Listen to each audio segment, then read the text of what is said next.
Um, Hi, everyone. It's Leslie with the New Mexico Small Business Development Center.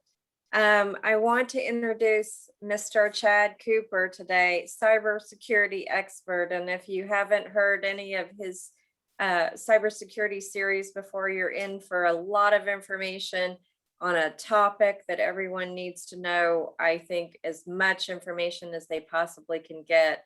So sit back, relax, enjoy, if you can, cybersecurity with Mr. Chad Cooper.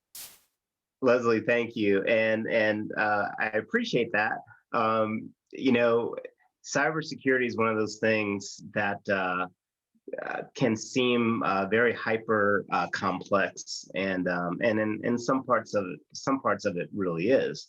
But the purpose of this series really is to train the end user and give everyone some basic how-tos, some what to do, some what not to do's, so that we can better protect our organizations, protect our homes, protect our information.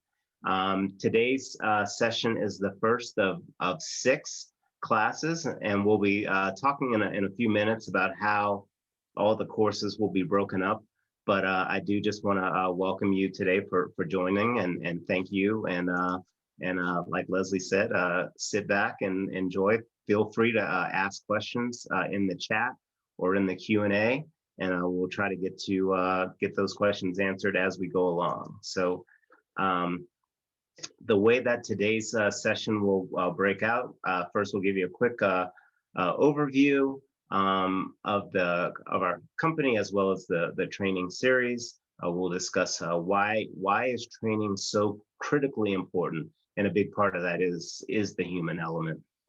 We'll discuss some initial terms that we'll be using throughout the training series. And then today's session, we'll look at some statistics, the impact of cyber attacks, as well as attacks specifically related to COVID-19. And that's pretty significant over the last, really the last 5 quarters, going back to last January. We'll look at some examples, and then we'll wrap up with the risk management model, as well as the risk approach. So we are a full-service cybersecurity firm covering a lot of areas of cyber protection for your organization. Primarily, we focus on training. So let's go ahead and take a look at this series and how we're breaking this up. I'm excited after working with our partners over at SBDC. We've made some changes to how we present the information, and what we've decided is that we've broken up the training into 3 distinct courses, and this week we focus on course 1, where we lay the foundation for cybersecurity. Today's session will be focusing on general concepts around risk management, and then on Friday's session we'll focus on the information security model. And then next week, we'll have a deep dive into the human factors, the human element. What are those behavioral things that we do as end users that could be problematic and put our organizations at risk? So next week, we'll look at user behavior, and then I'll look at backup strategies. And what are those things that we can be doing to better protect our organizations and protect our data? And then in the last week, in course 3, we will look at the technical components of cybersecurity, as well as organizational management, the technical things that we need to be doing inside of our organizations, coming down from leadership in our organization and our IT departments to better control and protect the actual systems that make up our organizations, our networks, our computers, et cetera, as well as the documents that need to be developed that guide and protect our places of business. So like Leslie said, it will be a lot of information, and we'll be taking a deep dive into all of these concepts over the next 3 weeks. So again, welcome and thank you for joining us, and let's go ahead and jump in. So why do we train? Training is absolutely critical for any organization, whether you're in a business, whether you're an individual, whether, and in some cases, whether you're home and you just need to remind your teenager the things that they can and can't be doing to protect your home networks, especially with most of us now working from home. Our home network has will essentially impact our business networks and all of the elements that make up our businesses. And if you've got kids and teenagers on your networks, like I do, I've got a 16-year-old. It's very important to make sure that we're doing training on all levels. And the quote here, one of the two key mistakes that small companies make that leave them vulnerable to cyber attacks is that they assume they won't be targeted and they don't provide any cybersecurity training to their employees. So we're going to try to fix that over the next 3 weeks. We also train to raise awareness about the importance and keep data from bad actors. There are 4.8 billion internet users. That is 62% of the world's population. So that is 4.8 billion potential targets. Training is essential to preparing the workforce with up-to-date skills and protecting themselves as well as the organization for all of these evolving threats. One of the things to always be aware of with training and with all the steps that we try to take to protect ourselves is that no program will lead to 100% success. But the more that we do, the more efforts we make to protect ourselves, the more steps we take to protect our data on the back end, the faster we'll be able to get back up and running in the event that something does happen. And also the less likely we are to be attacked if we're taking the proper steps. The Department of Defense lays out 3 different levels of what they consider to be good cyber hygiene. We won't go into these in great detail, but ideally, where we want to be in any organization, if finances permit and all those other things, is to be proactive about our cyber hygiene. And that is providing awareness training that's focused on recognizing and responding to threats from social engineering, which we'll discuss what that actually means, as well as updating training at least annually, unless threats update, which can happen relatively frequently. But it's important in all aspects of our business that we try to be as proactive as possible when addressing these issues. So why do we start with the human element? No matter how many new and exotic vulnerabilities, technologies, viruses that you hear about, there's still and always will be one vulnerability that towers over all the rest, and that is human error. That is the weakest link in the security chain. And the idea that security starts and ends with the purchase of a prepackaged software or prepackaged firewall is misguided in a lot of ways. The human element, people, are the biggest threat to any organization. So with that, I did want to take a second and show a video, very quick old commercial from Southwest Airlines, and I'll talk about it on the back end. Congratulations! You launched the big swift virus. Your office is now infected. They'll start tracing it back to you. Good luck finding a new job.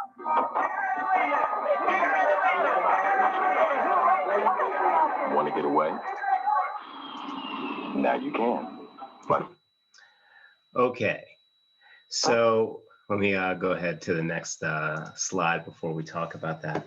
So there are a couple things going on in that video. I mean, the first is that employee seemed bored at work. And what's important, I don't know if you're able to see the subject line in the email that she clicked, but the subject line read, "Tired of your job?" ? she was clearly tired of her job, right? So the important part of that is that bad actors, hackers, relying on social engineering, which is basically playing on your emotions in order to get you to click on something that you probably shouldn't be clicking on, but really taking advantage of us in moments where we might be more inclined to trust or moments of weakness. And so it's important as we go through this process that that our antenna stay raised, and that we're always aware and that we're always vigilant that there are people out there trying to get us to click on things that we shouldn't be clicking on. Looking at the quote here, 94% of malware is delivered by email. And phishing, which is essentially what our employee did in the previous video, phishing is the #1 type of social engineering attack, accounting for 80% of reported incidents. So unfortunately, our employee fell victim to a phishing scam that appeared to infect her entire office and her entire network. So those are the types of things that we want to try to avoid. And like I said, employees are often the weak links in an organization's security, sharing passwords, clicking on malicious URLs and attachments, using unapproved cloud applications, neglecting to encrypt sensitive files. Many organizations do have rules in place, whether those rules surround how sensitive emails should be encrypted. Some organizations may have limitations to how much social media you can do on your work computer. But most importantly, you will hear us throughout this session continue hammering on these points about the human element and employees, and therefore, having clear, documented processes are imperative for the organization's overall security posture. And so every now and then I will pause just to check the Q&A to see if we have any questions, and we don't. So I will move along. So another point regarding the human element, and this again just sort of to hammer on this point a little bit more. As a reminder, McAfee conducted their Grand Theft Data report in 2017. And in that report, what they looked at were who was involved in data breaches. And what they found was that 43% of data losses were caused in some way by people internal to the organization. And internal actors were considered to be employees, could be contractors, could be third-party suppliers. Those are those people who were internal to the organization. Now, 21% of those were accidental, like our friend in the video. She didn't seem to be intentionally trying to harm the organization. But 22% of those were intentional, and that could be disgruntled employees, folks who are unhappy, maybe someone who lost their job, potentially someone who lost their job and the organization forgot to limit that person's access to the organization's networks. There could be a number of reasons why an internal person would intentionally harm an organization. But it's critical as leaders in organizations that we make sure to protect ourselves from not only the potential accidental data losses, but also from those intentional ones. And we'll talk specifically about the intentional ones and things that we can do there in our next session when we talk about the information security model. 57% of data losses were considered to be external, and that could be hackers, malware authors, organized crime, could be activists, as well as nation state intelligence services. So that's what makes up our 57% of external data losses. So to wrap up on the human element side, again, our 8 most common causes of data breaches can be weak or stolen passwords, which we'll talk about in another session. Social engineering, maybe having too many permissions or improper configurations. Again, there's your insider threats and user error, and also application vulnerabilities and malware. But if you go down that list, most of those have to do with how we as humans behave in some way, whether we're reacting or clicking on things we shouldn't click on, or whether or not we didn't properly protect ourselves, either with our passwords or how we configure our machines. And finally, to wrap up human element, again, people make the best of exploits. And according to Elliot Alderson, I've never found it hard to hack most people. If you listen to them, watch them, their vulnerabilities are like a neon sign screwed into their heads. And we will watch a video in our user behavior session next week that will drive home that point a little bit further. So before we move on, though, I think it's important for us to go through some key terms and terms that we'll be using throughout the training series. And the first one is cybersecurity. What is it? And CISA, we probably heard a lot about CISA with the presidential election late last year. But CISA defines cybersecurity as the art of protecting networks, devices, and data from unauthorized access or criminal use, and the practice of ensuring confidentiality, integrity, and availability of information. What's most critical here, in our opinion, is the use of the word art. That is intentionally placed in there. And in a lot of ways, cybersecurity is an art because those hackers, bad actors, nation states are constantly trying to find new and improved ways to access our data.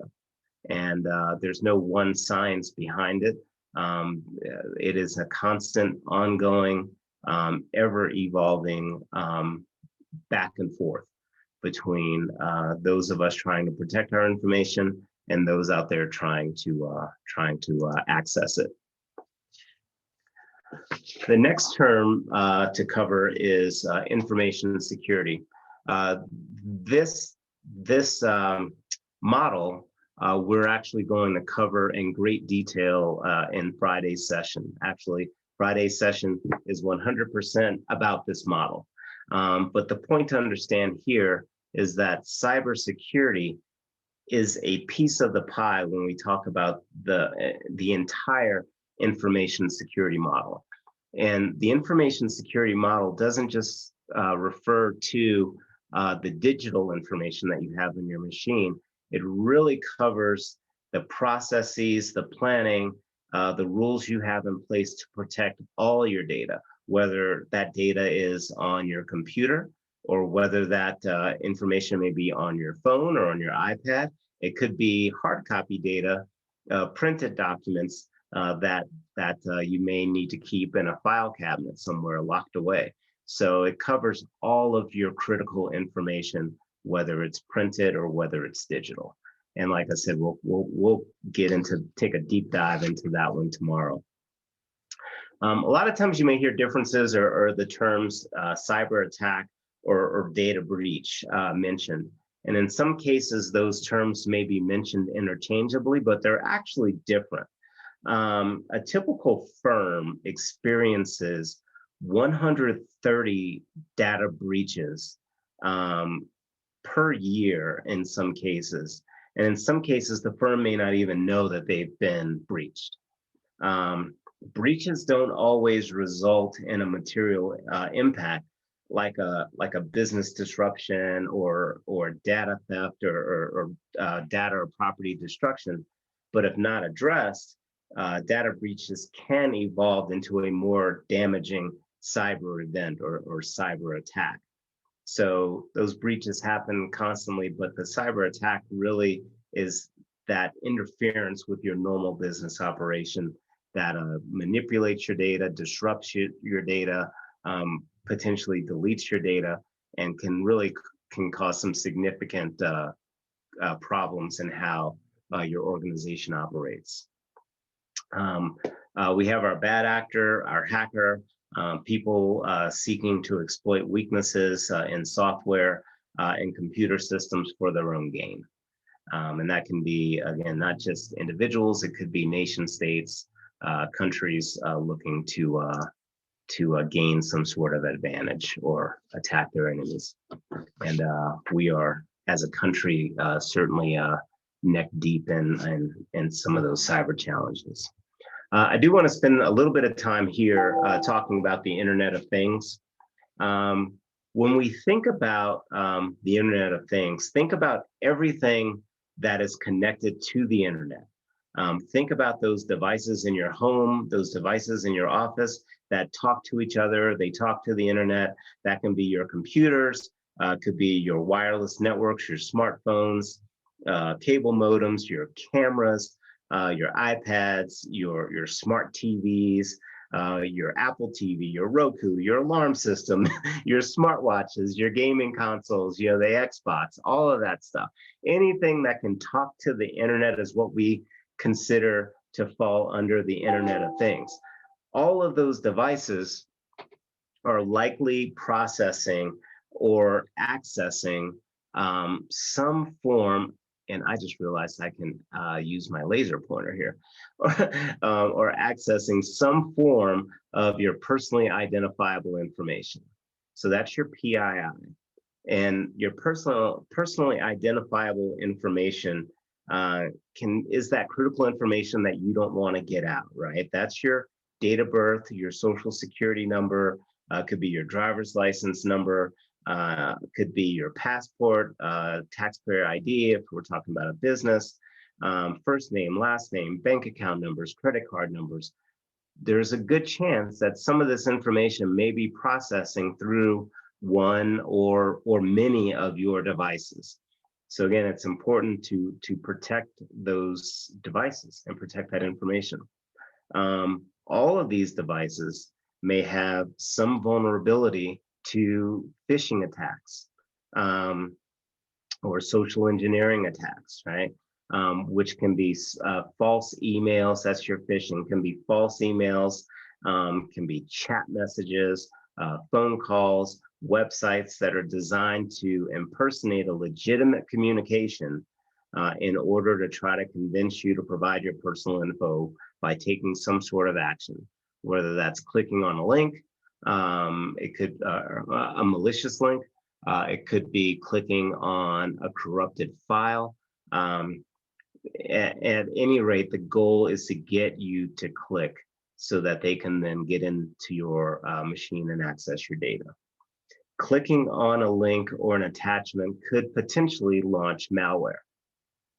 And what's malware? That's malicious software that can disrupt your normal device or network operations. It could potentially gather sensitive information or gain unauthorized access to your computer system or your network. Clicking on one of those links could also launch ransomware. And what's the difference between malware and ransomware? Ransomware is just a variation of malware that causes the same damage to your computer system, but then demands a ransom in order to restore it to working order. So all of these are terms that we'll be using throughout the training sessions. And again, social engineering really is manipulation. That's all it is. It's the ability for someone from the outside to trick you in some form or fashion to clicking on something that you shouldn't be clicking on. Another term that we'll cover or that we need to be aware of is the idea of the advanced persistent threat.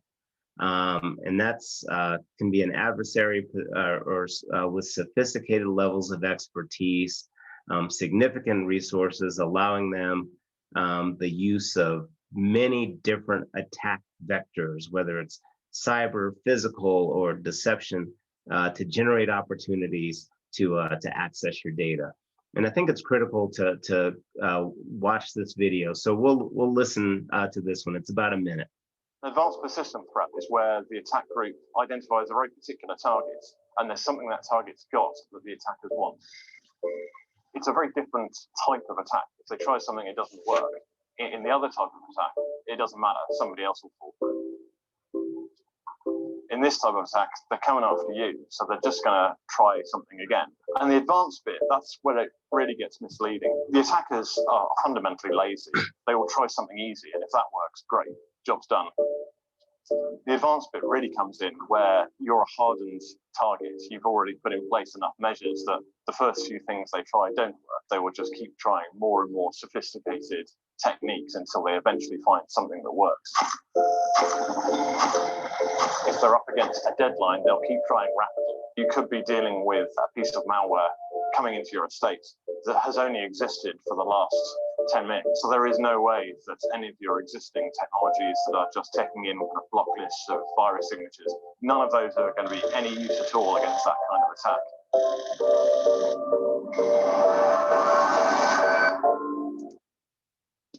Okay, so you know what's interesting here is the attacker can be wrong 100 times. The attacker can try and fail 1,000 times, 10,000 times, over and over again, and continue to fail. It only takes one time for them to be successful, whereas we don't have that luxury to allow anyone into our network, especially as business owners. The impacts there are significant. And as business owners, as individuals, there are two types of people in America. There's those who have experienced a cyber attack and know it, and those who have experienced a cyber attack and they don't know it. That being said, many of us have been either breached or attacked, and we may or may not be aware. So a couple of percentages to take a look at, and we'll just go through these briefly. When we think about small businesses, you know, what percentage of online attacks have been aimed at small businesses in the last couple of years? And it's almost 50%. That means that if you're running a small business, there is a high likelihood that you are being targeted, whether you think you are or not. The next statistic or percentage to take a look at is the percentage of small businesses that actually did suffer a breach in the last year. And again, right at 50%. And again, that breach doesn't necessarily mean that they had a debilitating attack. It just means that someone from the outside was able to gain access to their systems. Now, whether they did anything with that access is another story. But the fact that someone can actually enter your business network is something that we always want to make sure that we are aware of. The average cost of a cyber attack to a business is pretty steep. That's a pretty high number, and it's a pretty high risk. Most business owners, especially small business owners, don't have $200,000 or $500,000 or $1 million to recover from a potential cyber attack. And this next statistic is one that is particularly frightening, and that is the percentage of companies that go out of business after a cyber attack. So this isn't after a breach, this is after a significant attack. And it's 60%. 60% of businesses, and that percentage has stayed pretty consistent over the years. That's the number of companies that go out of business after a cyber attack. And the percentage of small business leaders who actually don't think that they're targets. And again, we have a lot of business leaders out there who don't focus on this or don't think of it as an issue. But 60% of business leaders out there, decision makers, don't think that they're cyber targets. Effectively, what that means is only 34% of business leaders are really taking these risks seriously, and that's concerning. And then the final statistic to look at is the percentage of small businesses who are prepared to actually defend themselves, whether that's through adequate security, whether that's through adequate training.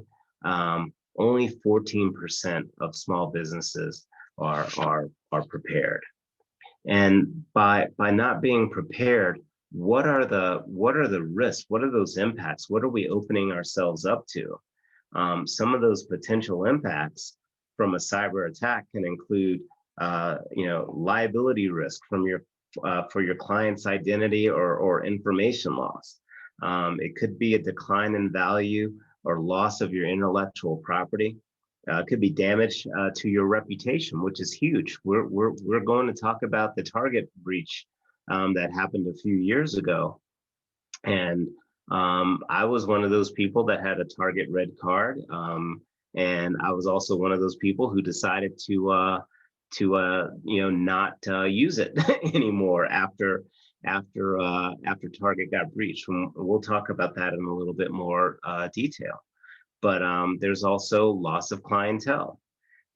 You also have productivity and operational losses, as well as the costs to reacquire business assets, right? Or just loss of money in general. Scammers may actually execute ATM or wire transfers to access or steal your money.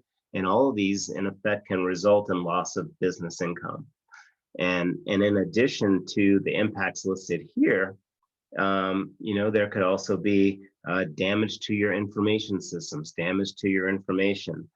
Depending on your industry, you could potentially face regulatory fines.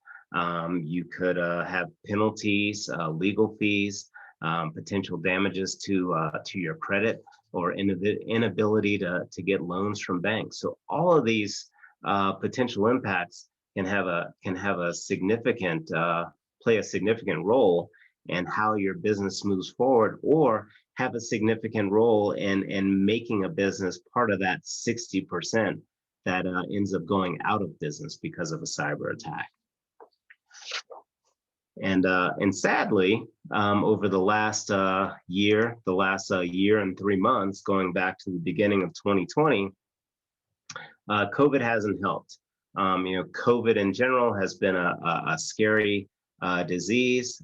I'm grateful. I just got my second shot today, and I appear to be doing okay. But it's had a significant impact, and it's caused a lot of fear. And there are many of us, myself included, who have seen family members get sick, or who have lost family members, as I have. So it can be a scary thing, knowing that there's this disease out there that could potentially have these significant life-threatening results. But sadly, on the other side, there's a whole world of bad actors looking at preying on those fears. And whether they prey on those fears by sending out fake links or emails or texts, social media posts. We're in a weird time in our history where there's a lot of misinformation that people get on social media. Whether it's phony promotions about awareness and prevention, or requests to donate, again, going back to the concept of social engineering, which is preying on fears or preying on people's willingness and wanting to trust in order to get people to click on something they shouldn't click on, in order to in order to access that person's personal information. And here are a couple examples. The U.S. Department of Homeland Security's Cybersecurity Agency warned in April, and this is April of last year, April, that cyber criminals and other groups were targeting COVID-19 research facilities, noting that at the time, there was an increase in people teleworking, right? That's all of us working from home now. And as a result, that created potential avenues for hackers to exploit. So what we saw a good chunk of last year was people trying to take advantage of those of us working from home. Here are a couple examples of a spoofed URL. In this case, this is an example of a malicious URL from Lean Pro Consulting. This is an actual SBA COVID-19 relief webpage that CISA was tracking. It was developed by an unknown malicious cyber actor who sent it via phishing emails. The emails included the malicious link, which is up here, to the spoofed SBA website, which is this one, right? So a fake SBA website that the cyber actor used for malicious redirects and credential stealing. So effectively trying to get you to enter your email here and then trying to get you to enter your password. Now, what do a lot of us do sometimes? We use the same password for multiple sites, right? So if someone gets your email and they get your password, then they can go out and try multiple sites using that same email or password. Or if you're using a Gmail, go to your Gmail site and try that password as well. So again, trying to get your credentials to then take your information and get as much of your data as possible. Here's another example of a fraudulent COVID-related phishing attempt. And what we want to do here is just go through some of the elements and red flags and things that you should be looking out for when you get an email, whether it's a COVID email or whatever it is. What are some of those red flags that we should be looking for? The first is just the big headline, right? Important coronavirus update, just trying to get your attention with something that sounds like it's important. The next is to be on the lookout for phony email addresses. So this email is allegedly coming from the World Health Organization, right? This is coming allegedly from Tim Hardley with the WHO. So generally speaking, the email address from the WHO would not be protonmail.ch, right? So we have WHO _INT at protonmail.ch. So that's a pretty big red flag right there. Pay attention to where those email addresses are coming from. Now, this is actually a good thing. This is what many of us should have in our email systems now, and that is an email filter warning us that this email originated from outside the organization, and reminding us to not click on anything unless we either recognize the sender or know the content is safe. So chances are, again, we don't know anyone coming from a protonmail.ch email address. The next red flag is the vague salutation, right? Chances are, like we saw in the video, the hacker is just sending out emails, dear citizen, because they don't know your name. So dear citizen, again, more evident that this email is coming from an outside source that we don't know and probably shouldn't trust. So this next red flag here is, there are a couple issues here. The first is that, attempts to sound authoritative. This email is coming from, President Tedros Adhanom. But also another red flag is this typo. Typos are generally a red flag, and in some cases, what we're learning is that the typos are actually intentional. We used to think that typos that happened with some of these spam emails were just because the hackers were lazy or not educated, but in fact, what we're learning is that the typos are placed in there intentionally.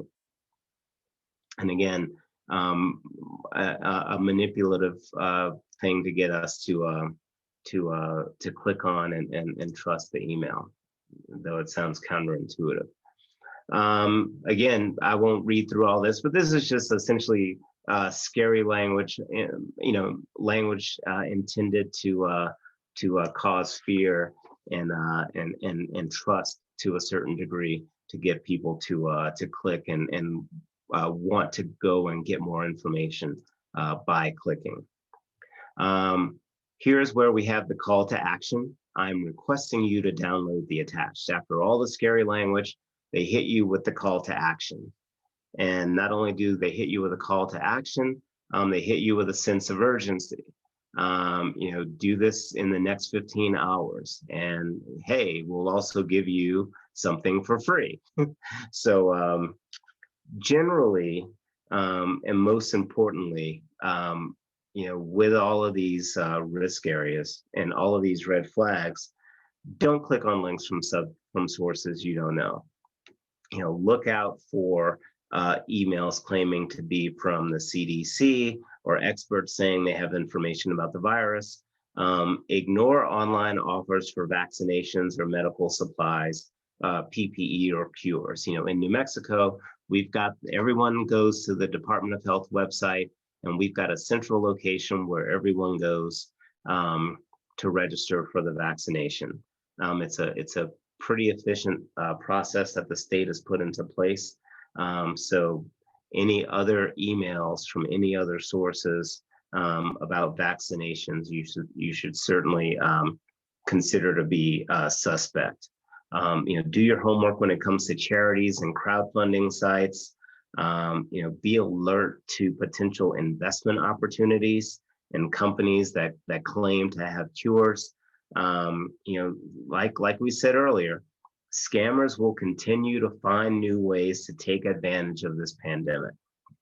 Even as we come out of it, there's still a number of folks who haven't been vaccinated, or a lot of fear, and there's still a lot of misinformation out there. And the scammers out there are still trying to play on that. So if you have the proper protections and awareness in place, you can protect yourself from these kinds of attacks. So with that, let me just check the no questions. Okay. With that, let's go ahead and look at some real life examples of some organizations who have experienced a cyber attack within the last 10 years. And here are a few examples. I mean, you've seen, we know these companies, right? We know Capital One and Target, which we'll talk about here in a second. Equifax, we've got the big IT companies, Facebook and Yahoo.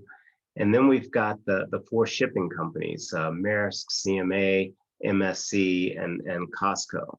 So we'll talk about some of these in a little bit more detail. The first big one I mentioned earlier is Target. In 2013, Target had the red card breach, and there were 41 million customers who were affected. It cost Target over $18.5 million. But the most critical thing here is that the hackers gained access to Target's network by infiltrating one of its business relationships, which was an HVAC company. The HVAC company had credentials to access Target's network. And so the bad actors actually got into Target's network through that company.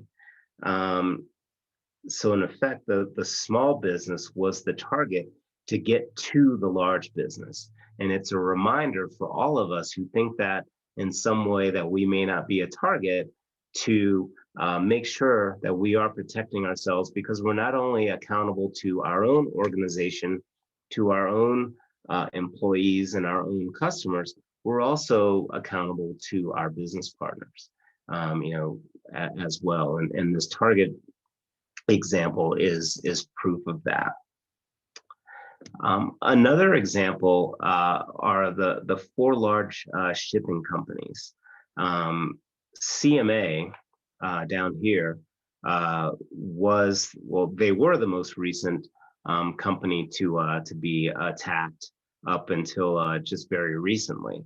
But they were targeted in September, which made, when they were attacked in September, it made these four companies, which were the four largest shipping companies, to all experience cyber attacks just within the last 4 years. Maersk in 2017, they were taken down for 2 weeks, or for weeks, I'm sorry, not 2 weeks, for weeks, by the NotPetya ransomware in 2017.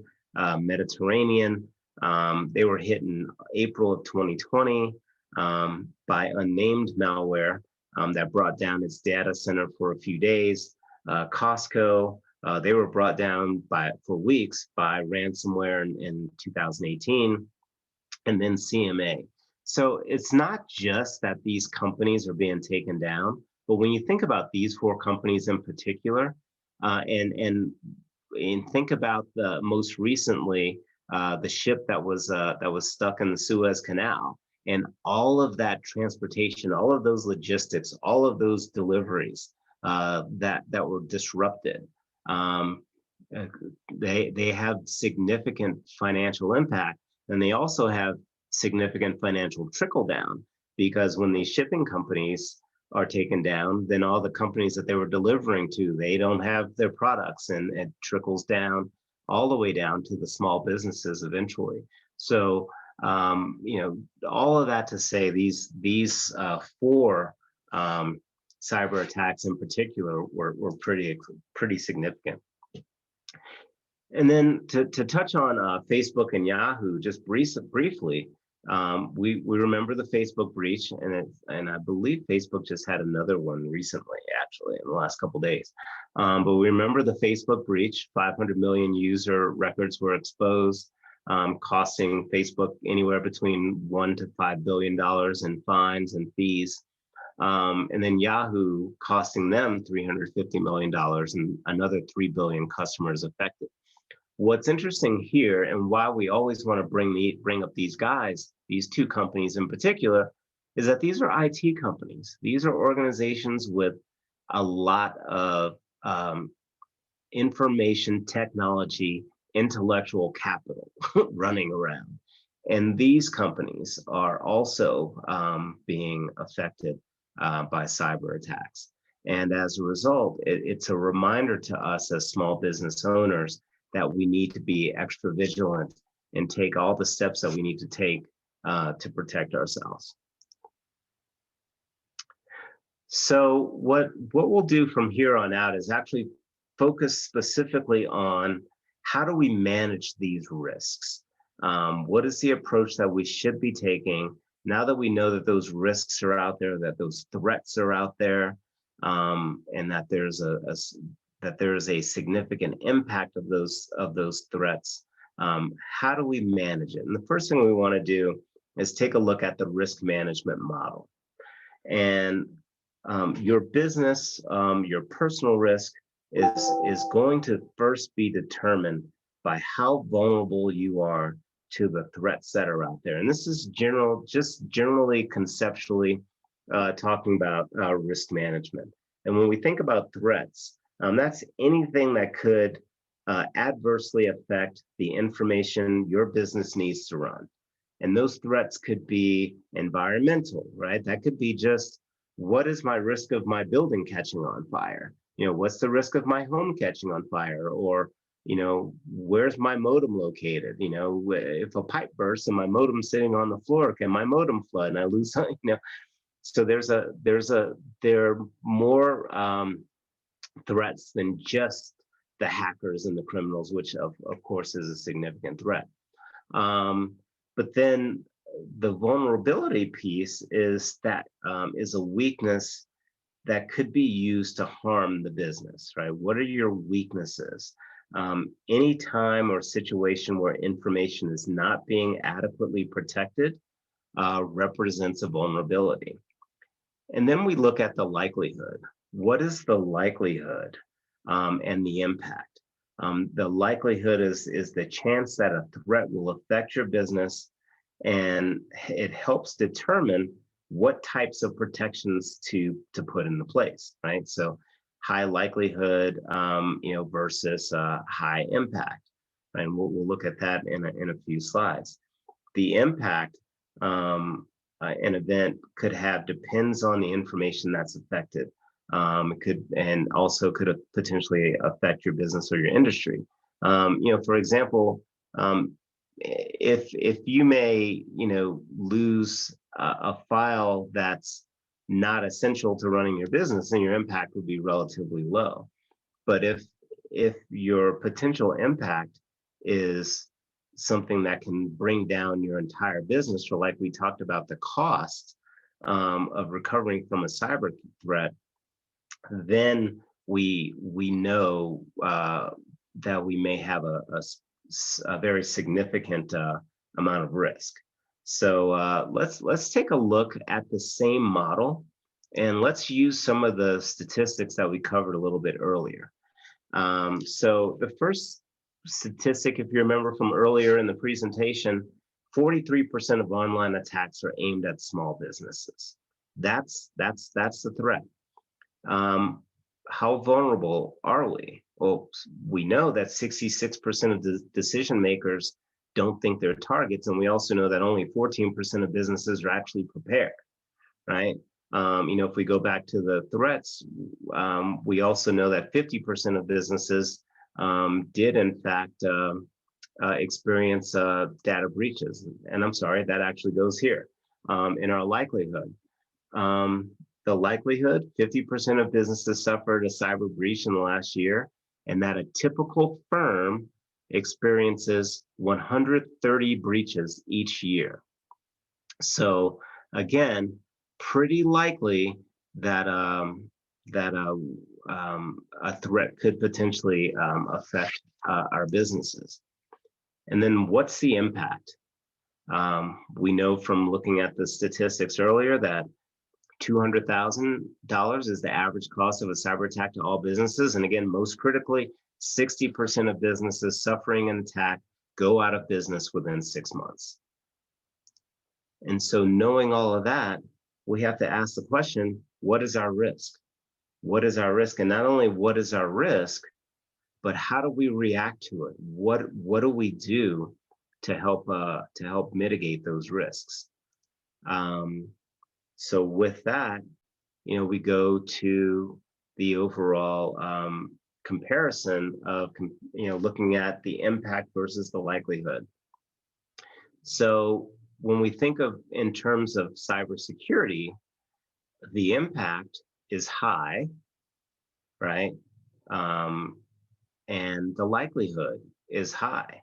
So with a high impact and a high likelihood, we have to have immediate resolutions implemented. That's having strong documentation in place, which we'll cover in our 6th session on documentation development. It's having a strong incident response plan in place, right? It's having backups. It's also having strong protections on our networks to keep people or limit access to our networks as much as possible. And it's also having a strong training program in place. So all of those things working together, all of those elements that we'll be covering in these training sessions, or how we address this risk that is a high impact with a high likelihood. And then when we think about our risk approach, what are those steps that we can be taking to limit our own risk? So some of those things that we want to be doing would be, periodically assessing our risk to our operations, scanning our networks for vulnerabilities, remediating those vulnerabilities, periodically identifying and prioritizing risks, developing and implementing risk mitigation plans. And these are all things that we'll be covering in detail again in future sessions. And then managing those outside products separately and restricting outside vendors when necessary. So all of these steps are getting us to some basic to intermediate levels of cyber hygiene. If we want to be more proactive with our cyber hygiene, we can start cataloging and updating threat profiles, employing threat intelligence, scanning our networks across the perimeter, making sure that we're monitoring and looking at where those threats are, developing and updating our plan for managing our IT supply chain risks, and generally being more proactive, analyzing the effectiveness of the security solutions at least annually, but like we said, or if the threats update, right? So we're proactively looking and scanning and working to make sure that our networks are protected, and also that our people are trained. And with that, to kind of summarize today's session, to leave you with another quote, the 5 most effective cyber defenders are anticipation, education, detection, reaction, and resilience. And remember, cybersecurity is more than an IT topic. It's a business topic. It's a human topic. It's important that we recognize the risks, not only from the leadership, but that our employees and all the people in the organization understand what those risks are, and that they internalize processes to prevent those risks. And so to summarize today's session, what we want to get out of this training is for all of your organizations to create a culture around cybersecurity. Don't treat it as just a technical problem, but really create a culture around it. Get people talking about it. Make sure that we're holding our employees, our fellow coworkers, that we're holding our leadership accountable. We all have to assume that we're targets, and that we have to be vigilant in how we protect ourselves. We have to train our employees, and we have to take those steps to make sure that we're protected. Assess, identify, plan, and mitigate. And again, we'll be talking through these steps in a lot more detail over the next 3 weeks. But we'll wrap up every session with a reminder to be smart, be cyber smart, and do your part. So with that, I'm looking again. I don't see any questions in the chat, but I want to thank you for attending today's session.